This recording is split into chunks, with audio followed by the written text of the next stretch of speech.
Agora esse vídeo eu vou começar com outros exemplos. Então, aqui a continuação da parte de estequiometria. Nós vamos iniciar balanceamento de reações. E a gente fazendo, eu expliquei para vocês que a gente tem alguns métodos. A gente está falando dos métodos, o método por tentativa. Então, eu só vou fazer vídeo mostrando esses e nós temos um material anexo junto com os vídeos. Eu vou enviar para vocês no GR8 um material que vai explicar o passo a passo por escritos, caso vocês tiverem alguma dúvida. E também acompanho vocês no fórum, qualquer problema. Então, nesse exemplo aqui, agora nós temos magnésio reagindo com ácido clorídrico, formando cloreto de magnésio e gás hidrogênio. Então, inicialmente, tínhamos o problema porque nós tínhamos um magnésio, quanto ao magnésio estava tudo bem, certo? Um magnésio aqui com um magnésio aqui, tudo certo. O problema se instalava aqui no cloro, um cloro e 2 no produto. Então, 1 e 2 não estava balanceado. Então, surge a necessidade de falar para vocês agora, nesses exemplos, de que às vezes o balanceamento se torna complicado porque se a gente não começar pelos elementos certos. Então, a gente tem um macetinho que fala que a gente pode seguir essa regra. Primeiro, a gente começa pelos metais, depois pelos ametais. Se vocês se lembram, metais e ametais, a gente olha lá na tabela periódica. Então, metais e ametais. Se eu tiver carbono, a gente faz o balanceamento dele à parte, certo? Depois do ametal. Apesar dele ser um ametal, a gente faria ele numa terceira parte, se houver, não é o caso desse exemplo. E, na verdade, o mais importante é essas duas partes aqui. Então, primeiro a gente balanceia o hidrogênio. E, por fim, o último elemento que a gente sempre vai balancear é o oxigênio. Geralmente, ele vai se balancear, a gente vai ver que ao colocar os coeficientes, ele já vai ficar balanceado sozinho. Então, não tem necessidade nem de preocupar com ele. Mas, enfim, não faça o balanceamento do oxigênio antes de fazer do restante. Então, aqui a gente vai ter o magnésio, tava ok. O cloro, então, que é o ametal. O que a gente vai proceder? Se eu tenho 1 e 2, a pergunta que você pode fazer por tentativa é o seguinte: eu quero o número 2. Então, que número que eu multiplico 1 para obter o número 2, certo? Eu quero o número 2. Então, 2. Venho aqui e coloco esse coeficiente, 2. Ao colocar o 2 para balancear o cloro, eu também faço uma alteração no hidrogênio.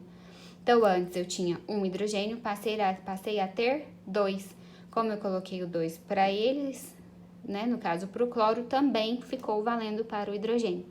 Quando eu coloquei esse 2 para o hidrogênio, automaticamente ele também já esteve balanceado. Uma pergunta sempre que se faz: quais são os coeficientes dessa equação? Então, 1, 2, 1 e 1. Os coeficientes dela balanceada. Ainda num outro exemplo, aqui agora, continuando então nesse daqui a gente também pode usar a mesma ideia de balancear primeiro o metal, depois o ametal, carbono se houver, hidrogênio e oxigênio. Então, aqui a gente tem alumínio, 2 e 2. Então, tava tudo bem aqui, tava 2 aqui e 1, certo? Aqui 1 alumínio. Então, como eu faço para organizar, para balancear esse alumínio? Que número que eu multiplico para obter 2, certo? Para que tanto o reagente quanto o produto fique com 2 átomos. Então, o número 2. Ao colocar o 2 para o alumínio, eu também estou colocando, lembra, o coeficiente ele vale para todo o composto. Então, 2 para o alumínio e também esse 2 vale para o cloro. Como eu já tenho o coeficiente 3, então vai ficar 2 vezes 3, eu passo a ter 6 átomos de cloro. E lá depois, então, a gente balanceou o ametal, agora a gente vai balancear o hidrogênio. Observando aqui, então, eu tenho um átomo de hidrogênio aqui e tenho, no caso, 2 átomos aqui de hidrogênio. Quando eu coloquei, então, observo aqui que eu coloquei eu precisei balancear o cloro, fiquei 2 vezes 3, fiquei com 6 cloros. Ao fazer isso, eu vou ter que também organizar o cloro aqui nos reagentes. Então, coloco 6 aqui na frente do cloro e automaticamente eu balanceio também o hidrogênio. Então, eu fico com 6 de hidrogênio e 6 de hidrogênio aqui. Para conferir, a gente vai olhar o oxigênio. Eu tenho 3 átomos de oxigênio aqui e 3 átomos de oxigênio aqui. Observando todos os elementos, tanto reagentes como produtos, conservou a quantidade. Dicas para que o balanceamento proceda de uma forma mais tranquila. Sempre utilize esse processo. É o que eu sempre digo para vocês, né? Cada um tem o seu jeito de pensar, mas essa é uma forma boa de organizar para não ter problema de balancear. Você vai escrever o alumínio, tá vendo? O elemento, o símbolo do elemento, um abaixo do outro.